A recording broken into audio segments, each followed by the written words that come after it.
মাগুরায় শ্রীপুর থানা প্রশাসনের উদ্যোগে আসন্ন শারদীয় দুর্গোৎসব 2025 উদযাপন উপলক্ষে আলোচনা সভা অনুষ্ঠিত হয়েছে। অনুষ্ঠানে প্রধান অতিথি হিসেবে উপস্থিত ছিলেন মাগুরার অতিরিক্ত পুলিশ সুপার শাহ শিবলি সাদিক। এবছর মাগুরায় 149টি পূজা মণ্ডপে শারদীয় দুর্গাপূজা অনুষ্ঠিত হবে। বিকাশ বাছারের তথ্যচিত্রে বিস্তারিত জানাচ্ছেন সিথি জান্নাত। মাগুরা শ্রীপুরে আসন্ন শারদীয় দুর্গোৎসব 2025 উদযাপন উপলক্ষে শ্রীপুর থানা প্রশাসনের উদ্যোগে 19 সেপ্টেম্বর শুক্রবার বিকাল 3 ঘটিকার সময় শ্রীপুর চত্বরে আইন শৃঙ্খলা বিষয়ক আলোচনা সভা অনুষ্ঠিত হয়েছে। শ্রীপুর থানা অফিসার ইনচার্জ ইদ্রিস আলীর সভাপতিত্বে অনুষ্ঠানে প্রধান অতিথি হিসেবে উপস্থিত ছিলেন মাগুরার অতিরিক্ত পুলিশ সুপার শাহ শিবলি সাদিক।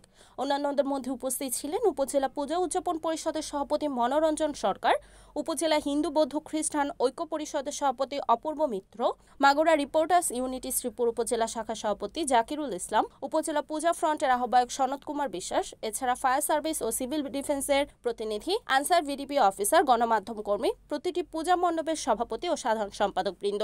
এবছর 149টি পূজা মণ্ডপে শারদীয় দুর্গাপূজা অনুষ্ঠিত হবে। পূজা মণ্ডপগুলোতে নিরবিচ্ছিন্ন বিদ্যুৎ ব্যবস্থা ঠিক রাখতে বিদ্যুতের বিকল্প হিসেবে এসিডিসি বাল্বের ব্যবস্থা রাখতে পরামর্শ দেন প্রধান অতিথি।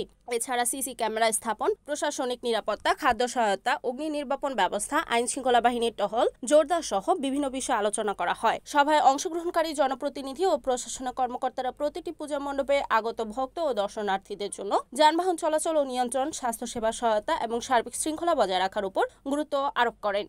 সবশেষে শ্রীপুর থানা প্রশাসনের সহযোগিতায় প্রতিটি পূজা মণ্ডপের প্রতিনিধিদের একটি করে পরিদর্শন খাতা উপহার দেওয়া হয়।